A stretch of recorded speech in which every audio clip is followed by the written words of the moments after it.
આ તુવેર છે ને માવઠામાં આવી ગઈ હતી તો એ તમે આ જો અત્યારે પેલા વરસાદમાં હે આપણે દિવાળીમાં વરસાદ જે થયો ને હા એ આના મોડિયા હતા ઝીણા ઝીણા હા એટલે ઈ એમ ગણો ને હા તો આમાં આખી આ ભાગ બધો રહ્યો ને હા એ આ વરસાદે મોડિયા ખેરી નાખ્યા હતા. હા જો પેલો પાક ખરી ગયો છે એક કોક જો તમે 6-7 લુખા જોઈ લો. હા માલામાલ છે આપણે હજી તો અત્યારે તો અંદાજિત મારવીને તો 2 ફૂટ જેવું તો છે જ અત્યારે જો 2 ફૂટ તો આ છે માલામાલ હો માલામાલ છે આ બતાવો આ છોડવો બતાવો હા નીચેથી હા જો અને આ ઉપડે ને મારા અંદાજે 8 ફૂટ નહીં હોય હા 8 ફૂટ પાકી આમ જો 8 ફૂટ પાક્યો હે? 8 પાકી અંદર તો આ 72 ની જાળી છે. માવઠામાં આવી ગઈ હતી અને તો એ જે આ માલામાલ જોવો તમે પેલો ફાલ તો ખરી ગયો છે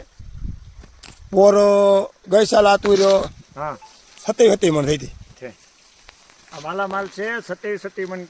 ગઈ સાલ થઈ હતી આ જો અત્યારે અંદર હાલવું હોય ને તો ઘૂસ એવી થઈ ગઈ સામે હામી પણ ફાઇનલી તમારો શું કેવું મિત્રો આમાં થાર ગાડી છૂટવી જ જોઈએ યુગામાં એક ધારો આ રીતની ઊભી જોવો તમે